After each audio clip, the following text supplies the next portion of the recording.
Why was George the Animal Steele the worst road agent? Because he was a backstabber. He would smile in guys' faces because they're one of the boys. They trust him, but he stews guys out. He would cut guys, and he would cost guys their job. He was a backstabber. George was just a rotten son of a bitch. Who did? I mean, do you know anyone's job that he cost, in your opinion? Man, for one, because they wanted me to put over Hercules Hernandez, and Vince pulled me in, and I. There was in what's the name of that town in New York? Where he would just do TV at Albany, Poughkeepsie. Oh, Poughkeepsie, sorry. Poughkeepsie. We was in Poughkeepsie, New York, and the old timer told me you could do a job in the arena because only the people in the arena will see it. But don't do a job on TV because then everybody sees it. So they were doing TV, and Hercules Hernandez was managed by Slick at that time. So they wanted me to put over Hercules. I agreed to it at first. But then I went back to dress myself. I started thinking about it. I said, this is TV. I'm not going to do it. So I got dressed, and I rode with SD Joe. I went and sat in the car. So there was time for the match. Vince said, where's Tony? SD said, he's in the car. So Vince come out in the parking lot, Vince Jr., not Senior, Jr., to talk to me. He said, Tony, this is good. I'm going to do an angle with you and Hercules down the road. What great match that going to be?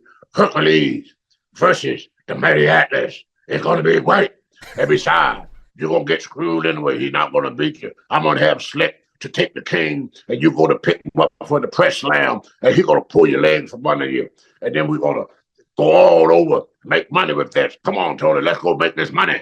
I said, oh, okay. So I go in, and I go in, I get dressed, and then Vince came back again while I was in the dressing room. He said, come and talk to me, Tony. And he started telling me all the things he want to do with me, and everything. And I said, okay. So I go out to do my to put over Hercules. George fell on his face when I opened the door. He was listening through the keyhole. As soon as I saw George, I looked at Vince, Vince looked at me, and I knew then that now Vince can't do it. See, when Vince talked to you, he have to stay with you. Because if Vince gives in to you and the other boys know about it, they would try the same thing. You understand what I'm saying? Yes, I do. So what in between you and Vince have to stay between you and Vince in order for it to work. Because then the other wrestler would see what you did to get ahead.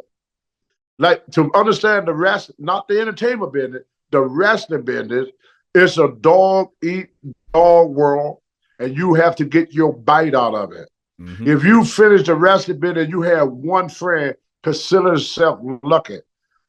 Chief Thornbow said, Tony, remember this, they are not your friends, they are your business associates. They are not your friends, they are your business associates. Why do you think Mean Gene had a funeral and nobody shows up? There's nothing in it for them. Why is everybody talking about Brody? They're doing it for the paycheck. Even if they wasn't there. Somebody said, I'll pay you to do an interview. Yeah, what you want to talk about? Well, let's talk about life in Africa. Oh, I've been there all the time. Yeah. Where you live at? I live in Dublin, Ireland, but I go to Africa all the time. If a story is worth telling, it's worth embellishing. That's what but I don't do that because my life, I don't need to embellish. I was going to say, it's interesting enough. It's interesting enough without having to embellish. I don't need to add nothing to it. I mean, every day I go through it. I mean, I live during segregation. I lived through the civil rights movements. I lived through homelessness. I lived as a rich superstar. I have lived, just my life itself is instant enough. I don't need to, to exaggerate anything. But it sounds like a lot because our guys like me and Brody and Andre, we live more life than the average wrestler because we went from territory to territory to territory to territory. I worked every territory in the world. You can't name a territory I never worked for. Because of my physique, like Andre, because of his size, everybody wanted to use him. Mm-hmm. I was like, at that time, a novelty in wrestling. Now, everybody got that body. But back in my day, it was just me, Rocky Johnson, Alvin Puskett. There were maybe, what 10 of us in the wrestling business to have that, maybe 10 people.